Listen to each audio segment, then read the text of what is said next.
on Chanukah, based primarily upon the exposition of the Maharal of Prague. And his exposition is very comprehensive and very deep and very wide. Most of his concepts are included in earlier writings as well, and also later writings. And a similar approach as this is also available in English. Or of course, we've got in the English version the translation, explanation of his interpretation of Chanukah. I'd like to mention that Rav Hirsch, in his essays on Chanukah, adopts almost the same approach.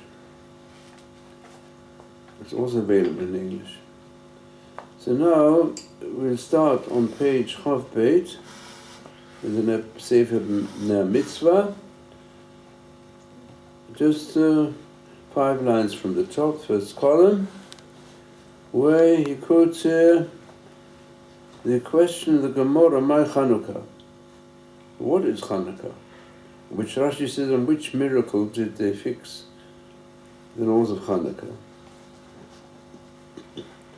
And I'd like to comment on this, that the Rashi's comment on this my Chanukah is al eze nes kavua. For which miracle did they fix Chanukah? The reason why Rashi says this is because the description of Chanukah in the Gemara in Shabbos begins with many halachot concerning how and when and where you have to put the lights of Chanukah, without any initial question. Then comes the question, my Chanukah, so Rashi said, for which miracle did they fix it? And this is a weighty question, because we know there's a mitzvah of kindling the lights. On the other hand, it was well known to everyone in the period of the Mishnah, and also the Gemara, it's a Brisa really. The Brisa is taken from something earlier than the actual compilation of the Mishnah, Biglas Tanit.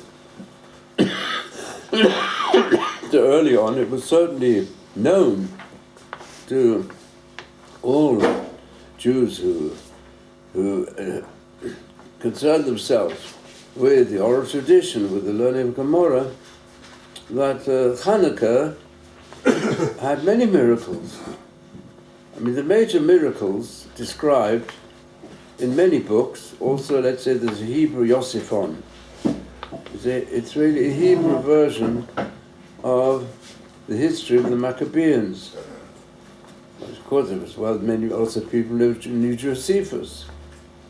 They knew many Greek and Latin descriptions of the history, and there also there's available quite a few versions of Megillat Antiochus. None of them included in the Kitvei Kodesh. So anyway, this loaded question by Chanukah, of which miracle? The Tonu Rabbanon, the sages learned, B'chofei B'Kislev, Yemei Chanukah. On the 20th of the Kislev are the days of Chanukah. In fact, they say Chonu Chofei. He said, Tamdinun, there are 8 days. 8 days of Chanukah. The Lola Mispad Ba'on, not to give any eulogies, or the Lola Itanot Behen, not to fast on them. Shekashe Nichnusu Yivanim Lahechal, for when the Greeks entered the temple, Timu Kol Hashmanim Shebehechal, they made all the oils in the temple impure. Ukeshegavra Malchut Beit Chashmonaim, and when the kingship of the house of the Hasmoneans became victorious, Unatzachum, they became strong, and then they had a victory over the Greeks. Badku, they made an examination, V'lomatzu Eloner Echad, Shel Shemen, She'amunach, V'chotamo Shel Kohen Gadol. They only found one jug of oil which had upon it the seal of the high priest. It was only enough to kindle the menorah for one day. Miracle occurred, and they kindled from it for 8 days. So therefore, the next year, they fixed these 8 days and made them into holidays through the declaration of Hallel and through thanksgiving prayers. The Hallel, like we say in our Tefillah today, and Hoda'ah, the thanksgiving prayer which is included in Birkat HaMazon and in the Tefillah, the daily prayer. So, like this. On these few words from the Megillah Tanis, that's a pre-Mishnah text, he asked the following question. וכי בשביל שנעשה להם נס בהדלקה, שלא תהיה בתלה הדלקה, היו קוראים Chanukah? He says, very difficult to understand because of this miracle. They didn't have oil for kindling, a certain number of days. Because of that, they fixed Chanukah. And for that, they say you've got to give thanksgiving and say complete Hallel. That's very difficult to understand. Yeah, when a miracle occurs to the nation, and the nation is saved from destruction. So for that, you have to give thanksgiving. And for that, you have to also say Hallel. Not because a miracle was done so that they can perform the mitzvah of kindling the lights. The mitzvah does not help any person. So let's try to understand this question. Of course, it's a loaded question, and the question is much deeper. It also includes, in a way, another question which everybody asks. First of all, so what happened? It says the Greeks made all the oils impure. Only all the oils? They made the whole temple impure. They put idols in the temple. And they stopped the people of Israel from keeping all the mitzvot.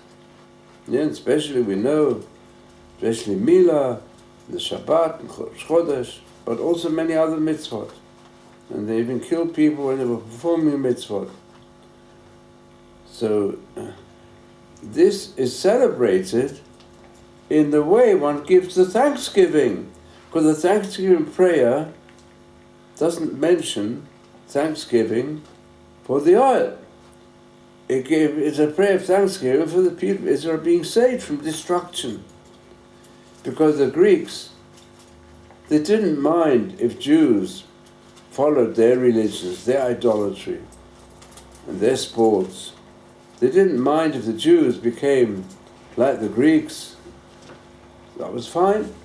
But because those Jews who resisted this, they were the ones, many of them were killed, many of them were imprisoned, others were tortured. And then it happened on the 20th of Kislev, they finished the day of victory. And as we say in the prayer of thanksgiving, there were men in the hands of the few, strong ones in the hands of the weak ones. Also, these weak ones had a spiritual strength. They were saints, and those few saints were able to overcome the many wicked ones. And they were those who were pure, and they were able to overcome these non-Jewish influences, which also affected a great section, the majority, in fact, of the Jewish people.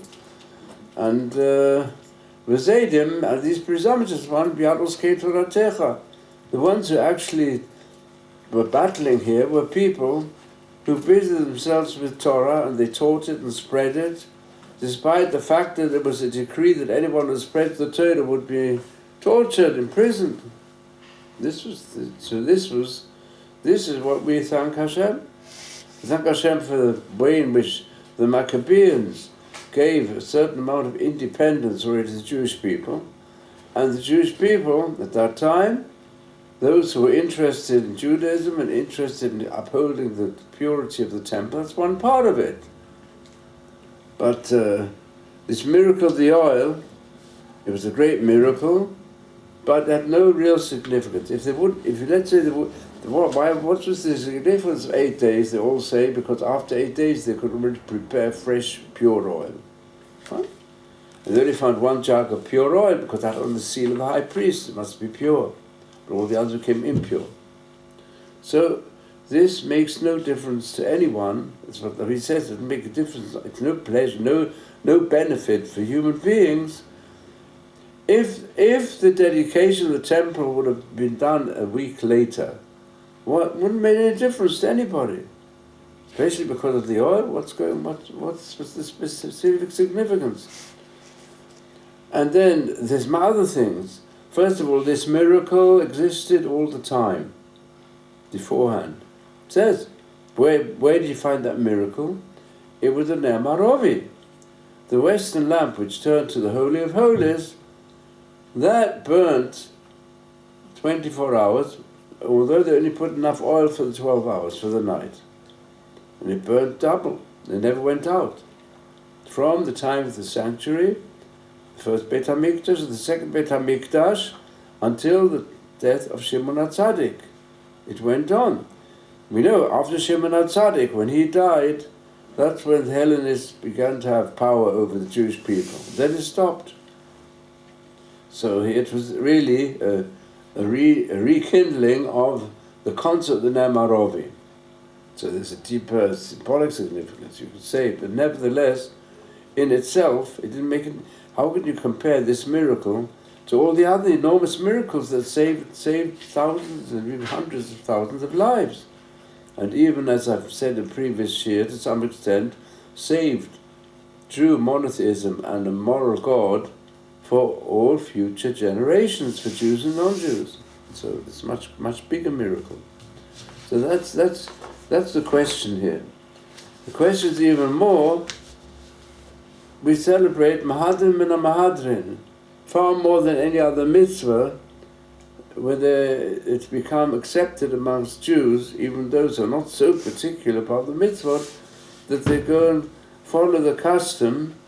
We say the mitzvah of Chanukah said it before in this discussion of the Gemara, Ne'ish Beito. For each family, you have to have one lamp each night for the 8 days, but not more. And in practice, everybody follows Beit Hillel. You start with 1 and go up to 8. Even called Beit Shammai, you start with 8 and go down to 1. But it's much more than the actual basic mitzvahs. It's Mahadrin. So the answer to that which are given is as follows. Mahadrin means to treat this mitzvah with great love and try to fulfill it in the maximum manner possible. So we've got to understand why. Why is this so important? And then there's many other things. Even if they wanted to have full lights for 8 days, for 7 days, 8 days till they get fresh oil, they could have made thinner wicks. They could have done it that way. There was no necessity for a miracle. There's no law how thick the wicks have to be. And even today, a person has got enough oil for all the 8 days. So what does he do? He goes and takes the wick and divides it into 8 parts, and he's got it for every night. Enough, or even as many as he wants, he can do it. So it has a smaller flame. And there's other aspects, because after all, this lighting of the lamp was a necessity of the community. And the community, there's a principle of Tumut B'tzibor. For the community, you don't have to keep all the prescriptions against using impure oil, impure substances in the Beit HaMikdash. So therefore we see that this was an unusual emphasis. So some say because Hashem created such a miracle, which was not really necessary. So we have to respond by not just fulfilling the necessary mitzvah, doing the maximum. Because Hashem shows that He loves us through this way. How does He show He loves us? Because He's willing to do something for us which is not really necessary.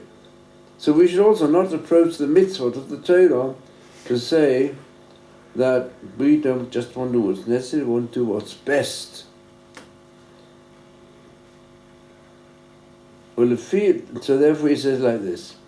The Maral already expounded beforehand. I can't do all the pages of the Maral now, but expounded beforehand, and in my 930 shir I have worked on that section of the Maral, that the intention, the Lefi Advarim Asher Bi'anu Lamala, in the previous pages, Kavanat HaYevanim Levatel HaTorah Kedosha Shel Yisrael. What lies behind the intention, and unfortunately also the way in which they fulfill their intentions to some extent, to nullify the Holy Torah from the people of Israel. Ki ha-mitzvah lanu hi hamal ha-sichlit ha-elokit. Because fulfilling mitzvot for us is to reach the level, or what do you call it, the godly, the divine level of intelligence. B'vadai bittul ha-Torah hu bittul Yisrael v'chol ha'olam hayabatel. If the Torah becomes nullified, the people of Israel also as a special people no longer exist, and the whole world will become nullified. These are very extreme words, but let's try to understand them. There's a deeper significance, and the truth is, if there's ever a time when we see that this can happen, it's today. That's why it's very significant. So what's he saying here? There's the Greeks, at their worst, were corrupt idolaters who used methods of enormous cruelty, disregarding the Torah B'nai Noach, and they didn't believe in a moral lifestyle at all. These were the worst ones amongst them. The higher ones, who some of them great philosophers, they did believe strongly also in what type of morality and even what type of religion is one can come to through using the human mind. So they say, right, morality belongs to human beings. And even awareness of the creator of the world, if a person develops his mind and studies the world objectively, he may come to a certain understanding of the design of the universe, and therefore come to religion. So they did recognize the superiority of mind over matter, and the importance of human beings not just being engulfed by materialistic, self-centered desires, but they should have to follow a way of harmony. They believe very much in principles of beauty and harmony. And some of the greater philosophers, like Socrates, Plato, and Aristotle, they had a belief in God, many of them, as the designer of nature. They thought nature is eternal, just like God is eternal. And they even thought that God created a heilig matter, and that heilig matter became a certain independent power of nature. And from that developed the concept of, even we might say, scientific development and progress. And also, among some of them, I mean, the book of Ethics by Aristotle is a pretty high level. Also, the dialogues of Socrates are well known, and they contain a lot of ethical aspects. So these are the best ones amongst them. But what the Greeks as a whole, even the higher ones, were not willing to accept is the transcendentance of God.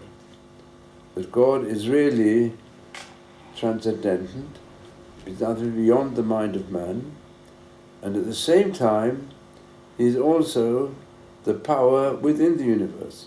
The power within the universe, they were ready to accept. in its more modern philosophical expression, is what Spinoza said, Deus sive natura, in other words, that God is identical with nature, because nature does represent design, laws of nature and wisdom of nature, and that is God. So they're willing to accept the concept, let's say, of Elohim, but not the concept of Hashem hu Elohim. Hashem hu Elohim is the basic concept of the whole Torah. In other words, if you see design in nature, don't think it's all there by itself, it's happening. No, there's a power of God who's beyond this. And this is the concept also that we as Jews have to accept. And how do we show it? Through Brit Milah.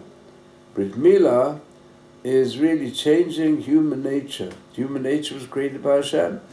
So why shouldn't we touch the Brit Milah? Because the concept is we have to dedicate our human nature to Hashem, not just to do what's natural, but to recognize we've got to do what's supernatural. Because we believe in God who is supernatural. He's above the world because he's a constant creator of everything that exists in the world.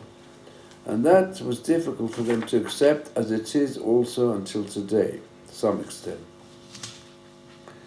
So this is the basic concept of what we call Kedusha. Kedusha is also used in the sense Rashi Prushim to you, you've got to be separate. In other words, you've got to separate yourself in your daily life from your material self. Because you also, each human being has got a divine soul, Tzelem Elokim. Therefore, each human being can, if he can't perceive it completely in his mind in this world, but he can accept that it is so. That means that God is beyond nature, he's beyond human nature. What does he ask us to do also? To fulfill the mitzvot, even if they're not acceptable from a natural point of view. It's the concept of the chukim. So this is what he refers to in these few lines, the Maral, when he says, if there's no divine Torah, it means that you would often fall into the trap of regarding all human concepts of design, even human concepts of morality, as being subjective. Basically, a person comes through his own mind to certain conclusions. He doesn't have to accept God as being from outside. God is everything. The human mind, man is the measure of all things. One of the main philosophers, Protagoras, that's what he put forward. And this power of the Malchus of Yoman goes on until today in the whole world. And this concept that makes it possible for people of high intelligence, nevertheless, to say, well, morality is entirely subjective. It all depends how you look at it. There's no such thing as good and evil. It's only thinking makes it so, as the British greatest literary genius put it forward. So it's only think, it's human thought. So there can be different opinions, what's right and what's wrong. It's entirely subjective. And also, we find, you can't deny the fact that we find enormous design in nature, which seems to demonstrate there is a power from above, but still maybe it lies in nature. So this is what he says here. The mitzvot, he emphasizes this. He explained actually in previous pages at length that kavanat yivanim levatel atorah kadosha shel Israel, the holy aspect of Torah. Because the mitzvah for us is mala sichlit elokit. It means reaching a level in our behavior of accepting the ultimate divine intelligence which rules the world of nature and which should also rule, for our freedom of choice, our lives. And when that becomes nullified, there's no purpose left with the people of Israel, because that's what we're supposed to teach the world. And then the world would also become nullified. Now, if you look at the world today, that's what I'm saying today, it's become so irrational. In other words, people think if you're going to believe in subjective morality, so therefore they'll say, okay, you know what, see what's happening today with the United Nations, and with the fact that in Syria, in the past few years, they've massacred 500,000, and they've made 4 million refugees had to go to other countries, couldn't stay there anymore.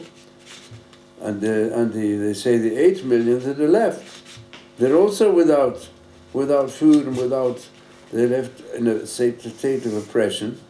And the United Nations come together and they say, they don't take notice of this, but they come out, they say, oh, Israel. So, Israel's one, we've got to create, Israel is stopping the peace procedure. Israel, they all have to admit, this is the only democracy in the Middle East, only democracy. I mean, they go over backwards to try to appease the nation. Maybe that's the mistake we're making. But we're not going to this. There's no question. There's a double standard, and there's a standard. This is what it says. Unfortunately, when the Torah was given, Sinai. So halacha Esav son Yaakov. It's like an irrational concept. The halacha we don't like to accept, but that's the situation. It's not the situation with let's say with all the Western world. I mean, there are people who protest, but still, it's taking over a good part of the world, and that France, who are themselves. What they're going to give I mean, who is the real opposite of Daesh? It's the state of Israel, all they're doing. But still they don't recognize this. And the truth is that this is a result, to some extent, of the widespread influence of Hellenism until today. That lies behind it makes people of culture also to get distorted views. ובבד הביטל לתורה ביטל ישראל בכל העולם היה בטל ולפיך נעשה להם הנס במצווה הדלקה. So he says the concept is we put everything upon the concept of mitzvah. It's one mitzvah. Even if you don't understand it, you should fulfill the mitzvah with all its details. Because even if you don't understand the details, but they are what's got to do? It's got to do with the menorah in the temple. What was in the temple was kadosh, was holy. But mitzvah was not gamkein. He beveit hamikdash.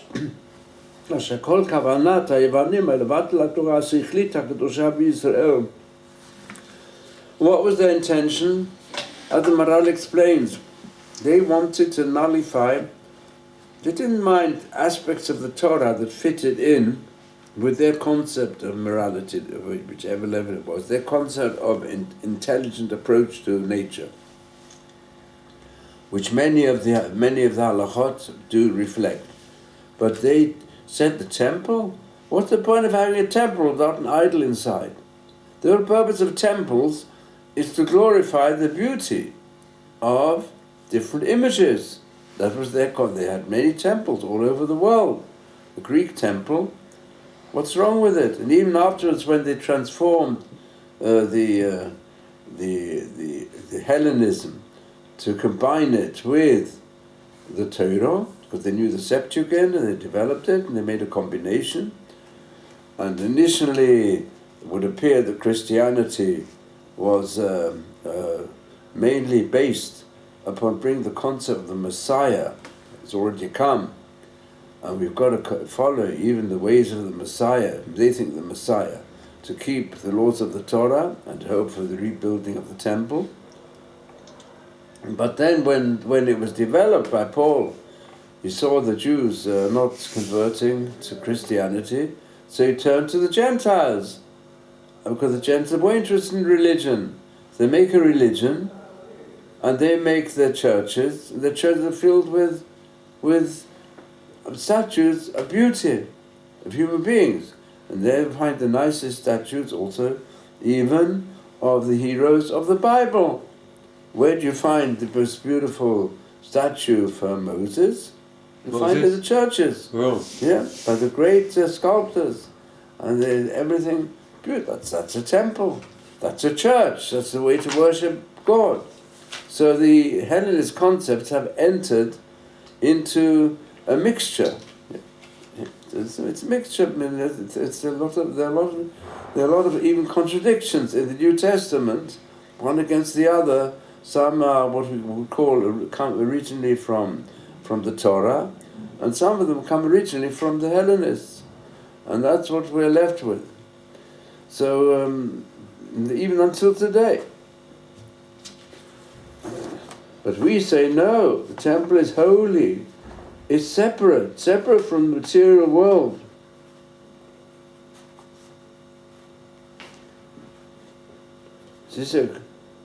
And their main purpose was to remove the Kedusha. The main Kedusha is Beit HaMikdash. That's why they fixed the kindling of the lights, to remember this miracle. And there's something deeper here.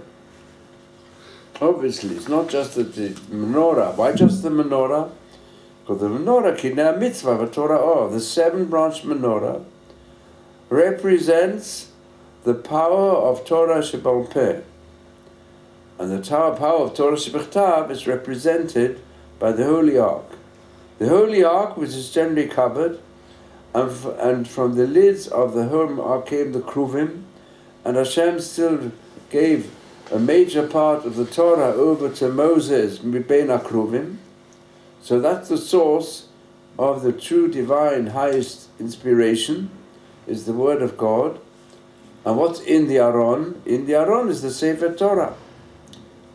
Moshe died with the Sefer Torah there. And before that, there were the 10 Commandments, the Decalogue, on the Luchot, on the tablets of stone. So this is, we can say, the absolute transcendental power of God entering into the material world. But it's hidden. And that's why it was generally covered. And the only time, really, one could go in was the high priest went in on the most holy day, the most holy man, the most holy day, to represent the transcendental power of God. So that is the Aron. And as we'll see, this is what goes into a deep explanation of this. Therefore the menorah had a special significance. And the menorah represents Kinei Mitzvah v'Torah, that the mitzvot which Hashem gave, Anel Ragli Devarecha v'Ol Tzivati, that your word is a lamp for my feet, where a person goes day by day, wherever he is.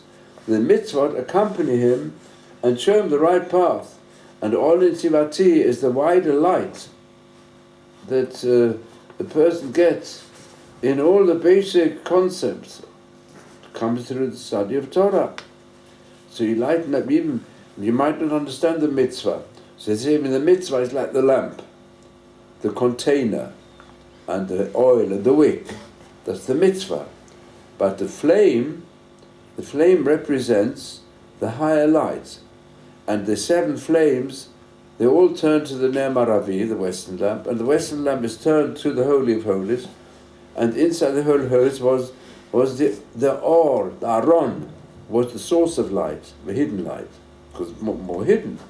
But it all came from there, because the Torah Shebal Peh is to bring the Torah which is given from heaven, but not to leave it in heaven. It was given from heaven to human beings, and therefore is given over to the greatest scholars and saints who attach themselves to the Torah of each generation to expound it to the people. And that explains the development of the oral tradition. So he said it like this.